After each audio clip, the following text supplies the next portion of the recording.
नमस्कार। दोपहर समाचार में आपका स्वागत है।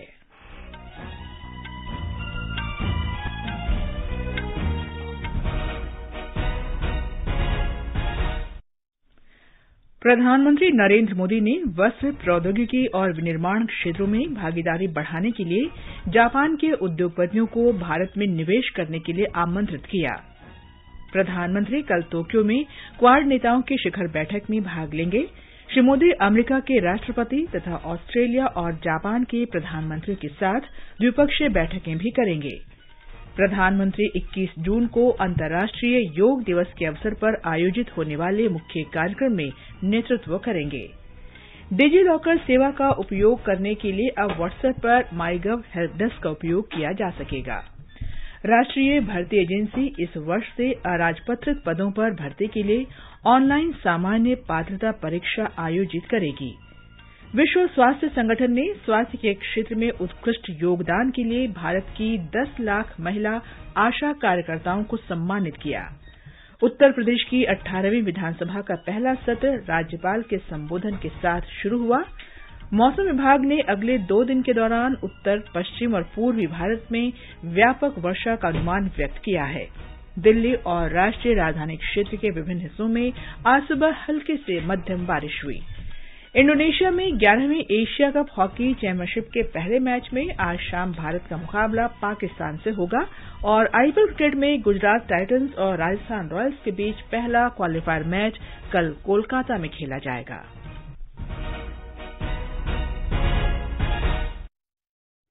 दोपहर समाचार में अतहर सईद के साथ मैं कनकलता। देश के 75वें स्वाधीनता दिवस समारोहों के उपलक्ष्य में आजादी का अमृत महोत्सव के अंतर्गत सरकार अनेक गतिविधियों का आयोजन कर रही है। इस अवसर को जन उत्सव के रूप में मनाते हुए आकाशवाणी समाचार स्वाधीनता संग्राम और उसके गौरवशाली इतिहास पर विशेष प्रश्नोत्तरी कार्यक्रम प्रसारित कर रहा है। आज अमृत महोत्सव क्विज का 81वां प्रश्न।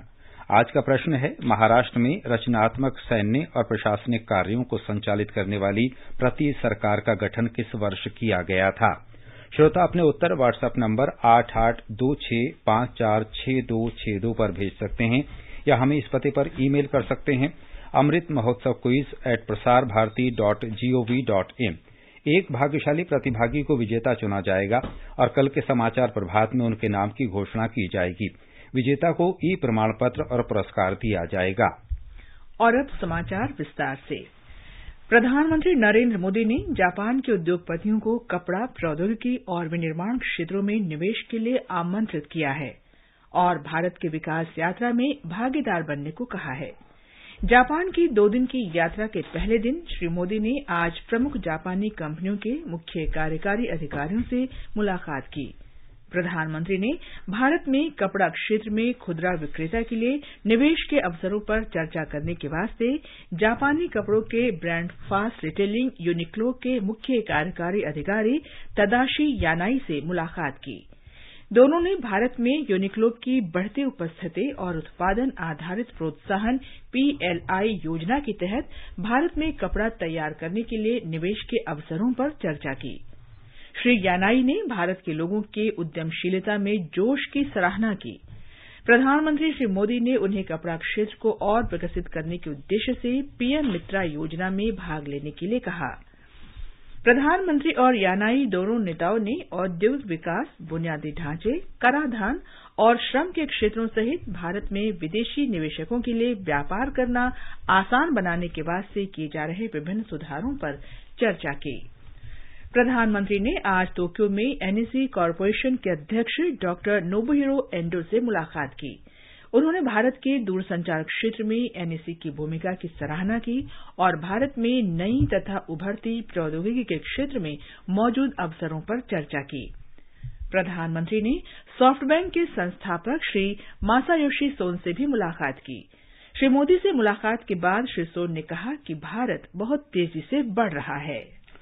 क्वाड नेताओं की शिखर बैठक में भाग लेने के लिए टोक्यो पहुंचने पर भारतीय समुदाय ने श्री मोदी का गर्मजोशी से स्वागत किया।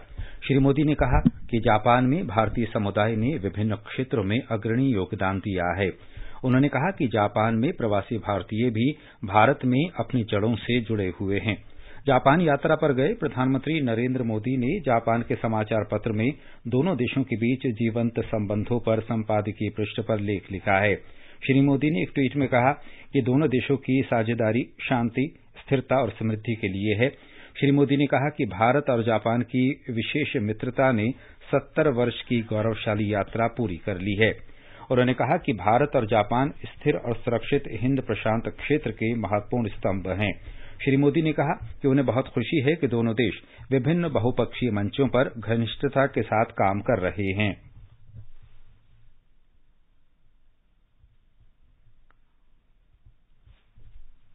इंडो पैसिफिक क्षेत्र में मैन्युफैक्चरिंग, आर्थिक गतिविधि, वैश्विक व्यापार और निवेश का केंद्र है कि इंडो पैसिफिक क्षेत्र के ट्रेड प्रवाहों में भारत सदियों से एक प्रमुख केंद्र रहा है। यह उल्लेखनीय है कि विश्व का सबसे प्राचीन कमर्शियल पोर्ट भारत में मेरे होम स्टेट गुजरात के लोथल में था। इसलिए यह आवश्यक है कि हम क्षेत्र की आर्थिक चुनौतियों के लिए साझा समाधान खोजें, रचनात्मक व्यवस्थाएं बनाएं। प्रधानमंत्री ने कहा कि उन्हें गुजरात के मुख्यमंत्री काल के समय से ही जापान के लोगों के साथ नियमित संपर्क का अवसर मिला। उन्होंने कहा कि जापान की विकास यात्रा हमेशा ही सराहनीय रही है। श्री मोदी ने कहा कि जापान बुनियादी सुविधाओं, प्रौद्योगिकी, नवाचार, स्टार्टअप और अन्य कई क्षेत्रों में भारत के साथ साझेदारी कर रहा है। Flexible Indo Pacific economic framework के निर्माण के लिए आप सभी के साथ काम करेगा। मेरा मानना है कि हमारे बीच रेजिलियंट सप्लाई चेन्स के 3 मुख्य आधार होने चाहिए: ट्रस्ट, ट्रांसपेरेंसी एंड टाइमलीनेस। मुझे विश्वास है कि यह फ्रेमवर्क इन तीनों स्तंभों को मजबूत करने में सहायक होगा। प्रधानमंत्री नरेंद्र मोदी, अमेरिका के राष्ट्रपति जो बाइडेन, जापान के प्रधानमंत्री फुमियो किशिदा और अमेरिका के विदेश मंत्री एंटनी ब्लिंकन ने टोक्यो में हिंद प्रशांत आर्थिक फ्रेमवर्क कार्यक्रम में भाग लिया। इस अवसर पर श्री मोदी ने कहा कि भारत एक समावेशी और उदार हिंद प्रशांत आर्थिक ढांचे के लिए काम करेगा। श्री मोदी ने विश्वास, पारदर्शिता और समयबद्धता पर जोर दिया। अमेरिका के राष्ट्रपति जो बाइडेन ने कहा कि हिंद प्रशांत क्षेत्र में दुनिया की आधी आबादी रहती है। जापानी पीएम फुमियो किशिदा ने कहा कि जापान अमेरिका और अन्य देशों के सहयोग से हिंद प्रशांत क्षेत्र की स्थिरता और समृद्धि में योगदान देता रहा है। प्रधानमंत्री मोदी कल क्वाड शिखर सम्मेलन में भाग लेने के अलावा अमेरिकी राष्ट्रपति जो बाइडेन, ऑस्ट्रेलिया के प्रधानमंत्री एंथनी अल्बनीजी और जापान के प्रधानमंत्री फुमियो किशिदा के साथ द्विपक्षीय बैठक करेंगे और वे भारतीय समुदाय के लोगों के साथ भी बातचीत करेंगे। प्रधानमंत्री कल अमेरिका के राष्ट्रपति जो बाइडेन के साथ द्विपक्षीय बैठक करेंगे। भारत अमेरिका के बीच बहुपक्षीय संबंधों में मजबूती आई है। इस बैठक में उच्चस्तरीय संवाद जारी रखने और दोनों देशों के बीच संबंधों को आगे ले जाने के बारे में विचार विमर्श होगा। श्री मोदी शिखर बैठक के अलग जापान के प्रधानमंत्री श्री किशिदा से भी भेंट करेंगे। जापान भारत के सबसे महत्वपूर्ण भागीदारों में से एक है। प्रधानमंत्री मोदी ने भारत जापान संबंधों को इस क्षेत्र में सबसे महत्वपूर्ण बताया है। लेबर पार्टी नेता एंथनी अल्बनीजी को आज ऑस्ट्रेलिया के नए प्रधानमंत्री के रूप में शपथ दिलाई गई। उनके साथ 4 प्रमुख कैबिनेट मंत्रियों को भी शपथ दिलाई गई, जिनमें पेनी वोंग को विदेश मंत्री बनाया गया है। रिचर्ड मार्स उप प्रधानमंत्री और रोजगार मंत्री, जिम चार्मर्स ट्रेजरर और कैटी गैलाघेर वित्त मंत्री तथा अटॉर्नी जनरल बनाए गए हैं। पिछले रविवार को हुए चुनाव में प्रधानमंत्री अल्बनीजी ने पूर्व प्रधानमंत्री स्कॉट मॉरिसन के कंजर्वेटिव गठबंधन को सत्ता से बाहर कर दिया था। ये समाचार हमारी वेबसाइट newsonair.com/hindi और हमारे mobile app news on AIR पर भी उपलब्ध हैं। सुनो ना, हाँ? सोच रहा हूँ अपना बिजनेस क्यों न बढ़ा लूं। तो रोका किसने है? हाँ? रोका तो किसी ने नहीं, पर समझ नहीं आ रहा कि मदद किससे मांगूं। मुझसे। तुमसे? तो अच्छा बताओ फिर। आकाशवाणी है ना, मैंने सुना है उसका नेटवर्क देश भर में फैला है। पर उससे मेरा क्या फायदा? देखो, फायदा है, जिस शहर में चाहो विज्ञापन की मदद से उपभोक्ताओं तक पहुँच जाओ। पर अब ये भी तो बता दो कि आकाशवाणी से संपर्क कैसे करूं? बहुत आसान है, मैं बताती हूँ। नंबर नोट करो, 870-001-42 42। 8700014242। लो अभी फोन लगाता हूँ 8700014242 पर।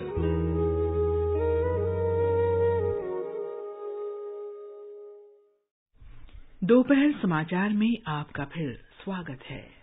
अंतर्राष्ट्रीय योग दिवस 21 जून को आयोजित किया जाएगा। मुख्य कार्यक्रम मैसूरू में होगा, जहां प्रधानमंत्री नरेंद्र मोदी सामूहिक योग कार्यक्रम का नेतृत्व करेंगे।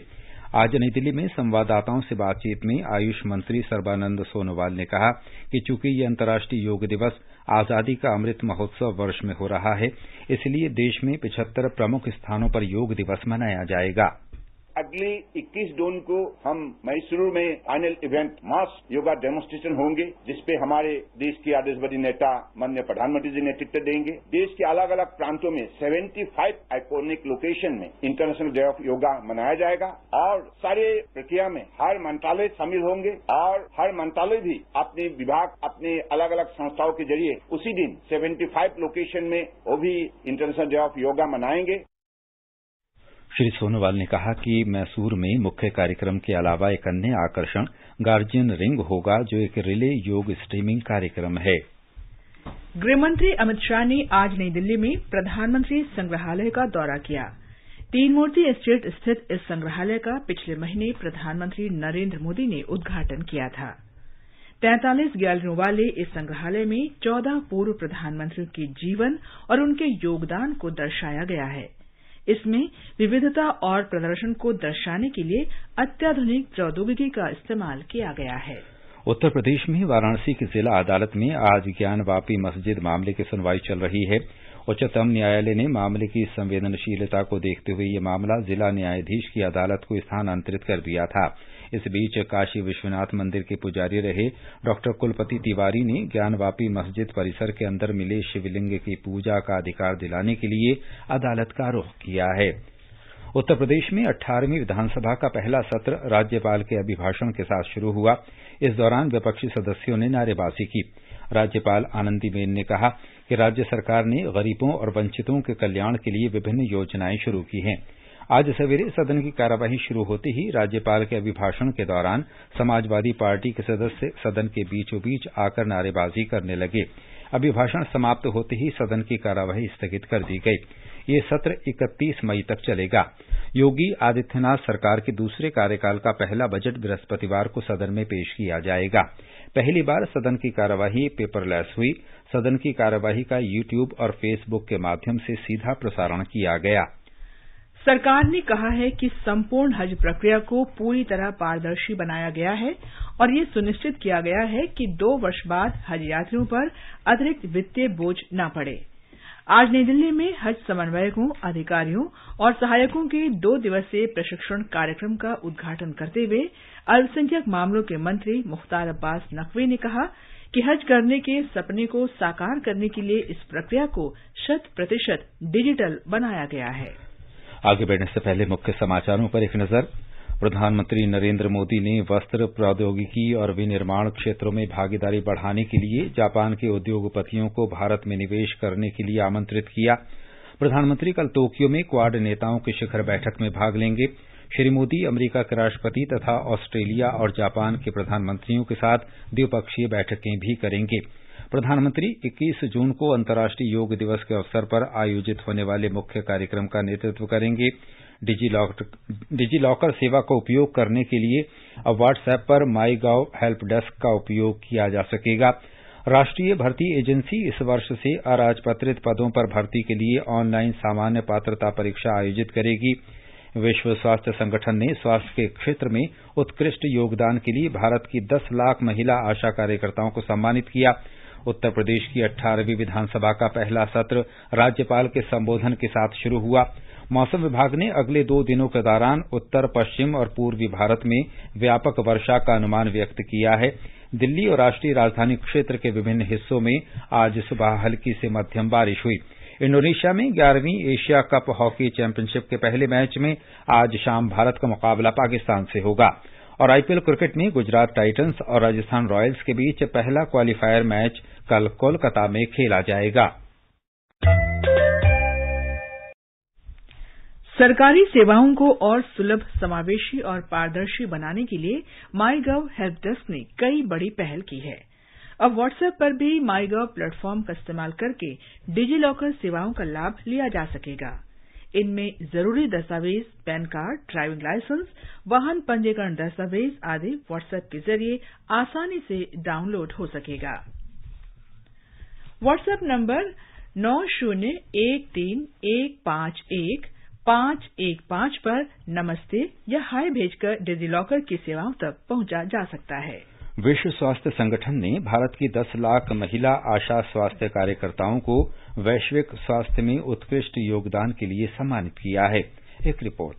आशा स्वास्थ्य कार्यकर्ताओं को नेतृत्व क्षमता और क्षेत्रीय स्वास्थ्य मुद्दों के लिए प्रतिबद्धता प्रदर्शन करने के लिए ये सम्मान दिया गया है। कोविड महामारी के दौरान लोगों को स्वास्थ्य प्रणाली से जोड़ने और ग्रामीण क्षेत्रों के गरीब लोगों की प्राथमिक स्वास्थ्य देखभाल सेवाओं तक पहुंच सुनिश्चित करने में आशा स्वास्थ्य कार्यकर्ताओं की महत्वपूर्ण भूमिका के लिए उन्हें सम्मानित किया गया है। विश्व स्वास्थ्य संगठन ने कहा है कि आशा कार्यकर्ताओं ने माताओं की देखभाल और टीके से रोकी जा सकने वाली बच्चों की बीमारियों के लिए टीकाकरण, सामुदायिक स्वास्थ्य, हाइपरटेंशन और टीबी के उपचार, पोषण, स्वच्छता और स्वस्थ जीवन शैली के संवर्धन में प्रमुख भूमिका निभाई है। विश्व स्वास्थ्य संगठन के महानिदेशक डॉक्टर टेड्रोस अधानोम घेब्रेयेसस ने 6 ग्लोबल हेल्थ लीडर्स अवार्ड्स की घोषणा की है। इन पुरस्कारों का निर्णय स्वयं डॉक्टर घेब्रेयेसस करेंगे। समाचार कक्ष से अलका सिंह। प्रधानमंत्री नरेंद्र मोदी ने आशा कार्यकर्ताओं की समूची टीम को विश्व स्वास्थ्य संगठन महानिदेशक के वैश्विक स्वास्थ्य पुरस्कार मिलने पर प्रसन्नता व्यक्त की है। एक ट्वीट में श्री मोदी ने आशा कार्यकर्ताओं को बधाई दी। विश्वविद्यालय अनुदान आयोग की राष्ट्रीय पात्रता परीक्षा नेट के लिए ऑनलाइन आवेदन और शुल्क भुगतान की अंतिम तिथि 30 मई तक बढ़ा दी गई है। यूजीसी के अध्यक्ष एम जगदीश कुमार ने ट्वीट में बताया कि अभ्यर्थियों के अनुरोध के बाद अंतिम तिथि बढ़ाने का निर्णय लिया गया है। इससे पहले यूजीसी ने आवेदन के लिए अंतिम तिथि 20 मई निर्धारित की थी। आकाशवाणी से खास बातचीत में शिक्षाविद संत चौधरी ने बताया कि इससे ज्यादा से ज्यादा छात्र परीक्षा में शामिल हो पाएंगे। यूजीसी जो संस्था है उसके अध्यक्ष महोदय ने ट्वीट करके ये जानकारी दी है कि यूजीसी नेट के लिए जो फॉर्म भरने का तिथि था उसे बढ़ा दिया गया है और कोविड के चलते जो पहले काफी कठिनाई आई थी, अभी उसको सुचारू रूप से परीक्षा लेने के लिए जो तिथि निर्धारण हुआ था ये काबिले तारीफ है, ये स्वागत योग्य है। राष्ट्रव्यापी टीकाकरण अभियान के तहत अब तक देश में 192 करोड़ 38 लाख से अधिक कोविड रोधी टीके लगाए जा चुके हैं। स्वास्थ्य मंत्रालय ने बताया है कि कल 8,81,000 से अधिक टीके लगाए गए। पिछले 24 घंटों के दौरान 2,000 से अधिक कोविड के नए मामलों की पुष्टि हुई। स्वस्थ होने की दर 98.75% है। आकाशवाणी समाचार की विशेष प्रस्तुति धरोहर में स्वतंत्रता आंदोलन के उन भाषणों, नारों और कविताओं से नई पीढ़ी को परिचित कराया जाता है जिन्होंने आजादी के दीवानों में उत्साह का संचार किया था।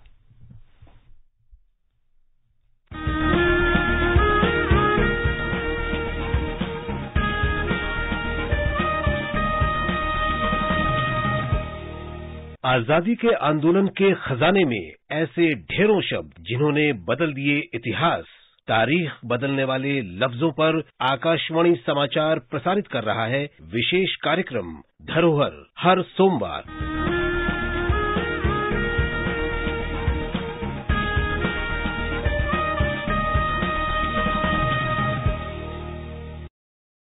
आजादी का अमृत महोत्सव के अंतर्गत आइए अब सुनते हैं आकाशवाणी की विशेष प्रस्तुति आजादी का सफर। आजादी का अमृत महोत्सव।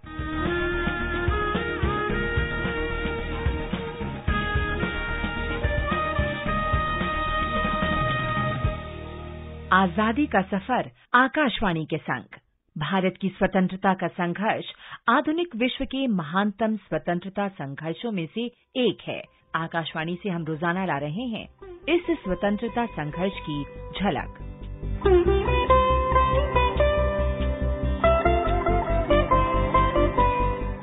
आज की कड़ी में हम स्वाधीनता सेनानी पनम पिल्ली गोविंद मेनन को याद कर रहे हैं।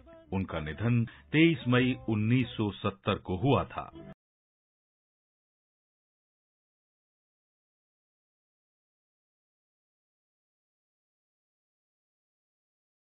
जन्म 1 अक्टूबर 1908 को केरल के त्रिसूर में हुआ था। विद्यार्थी जीवन में ही मेनन राजनीति में भाग लेने लगे थे। उन्होंने केरल में वाइकोम सत्याग्रह के जाति विरोधी आंदोलन में सक्रिय भाग लिया था। प्रजामंडलम में शामिल होकर वो राजनीति में और अधिक सक्रिय रहे। बाद में वो इंडियन नेशनल कांग्रेस में शामिल हो गए। मेनन केरल प्रदेश कांग्रेस कमेटी और ऑल इंडिया कांग्रेस कमेटी के भी सदस्य रहे। पेशे से वकील मेनन 1935 और 1938 में 2 बार कोच्चि विधानसभा के लिए निर्वाचित हुए। कोच्चि सरकार की दमनकारी नीति के विरोध में 1942 में मेनन ने त्यागपत्र दे दिया। उन्हें 1945 में फिर से कोच्चि विधानसभा के लिए चुना गया। मेनन ने 1946 में कोच्चि के खाद्य मंत्री के पद पर काम किया। वो 1947 में प्रांत के मुख्यमंत्री बने। मेनन ने संविधान सभा में कोच्चि रियासत का प्रतिनिधित्व किया।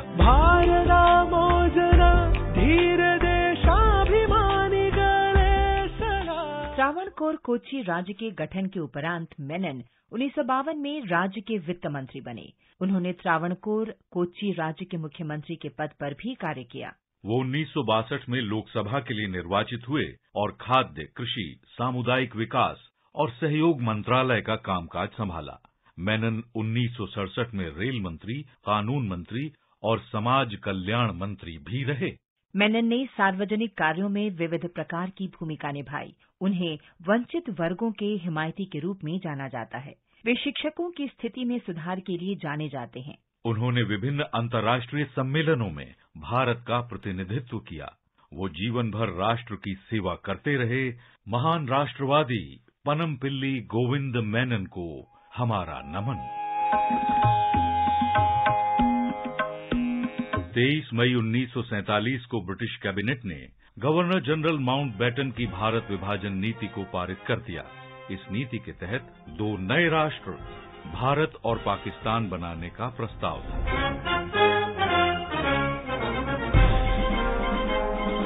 रियासतें दोनों अधिराज्यों में से किसी में भी मिलने को स्वतंत्र थी। रियासतों के पास किसी भी अधिराज्य में शामिल न होकर स्वतंत्र रहने का विकल्प भी था।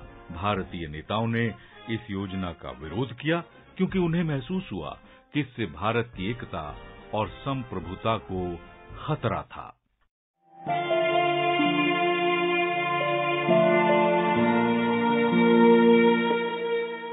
हम आज हनुमान सिंह को भी याद कर रहे हैं। उन्होंने 1857 में भारत के प्रथम स्वतंत्रता संग्राम में भाग लिया था।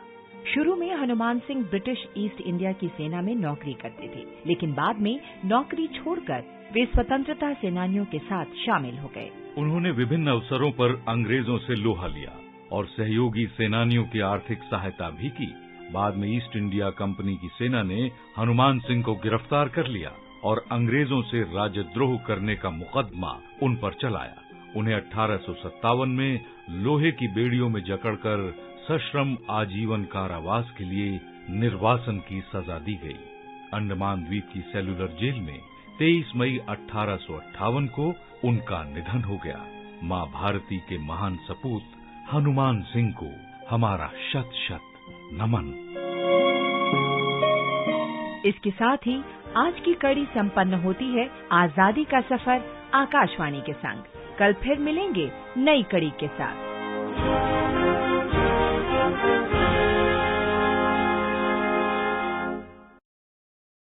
ये समाचार आकाशवाणी से प्रसारित किए जा रहे हैं। ताज़ा समाचार जानने के लिए आप हमारे ट्विटर हैंडल @AIR हिंदी को फॉलो कर सकते हैं। क्या आप कॉम्पिटिशन्स की तैयारी कर रहे हैं?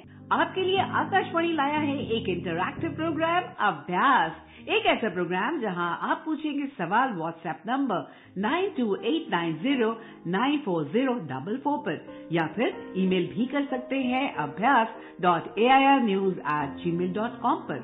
हमारे स्टूडियो में एक्सपर्ट आपके सवाल का जवाब देंगे शनिवार रात 9:30 बजे। इस बार का विषय है Indian polity, central state relations. आपके सवालों का हम करेंगे इंतजार 25 मई तक। आपका अभ्यास हमारा प्रयास।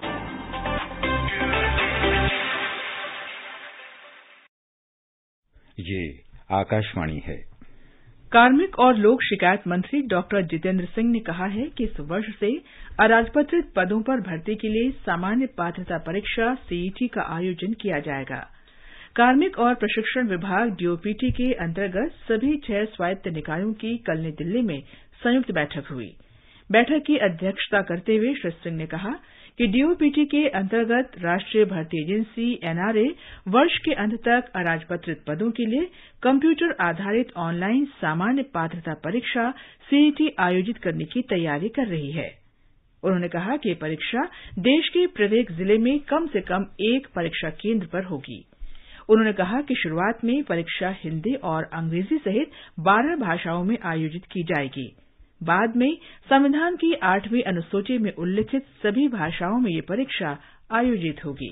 बेल्जियम में पिछले सप्ताह विषाणु रोग मंकी पॉक्स के 4 मामले सामने आने के बाद मरीजों को 21 दिन के पृथकवास में भेजना अनिवार्य कर दिया गया है।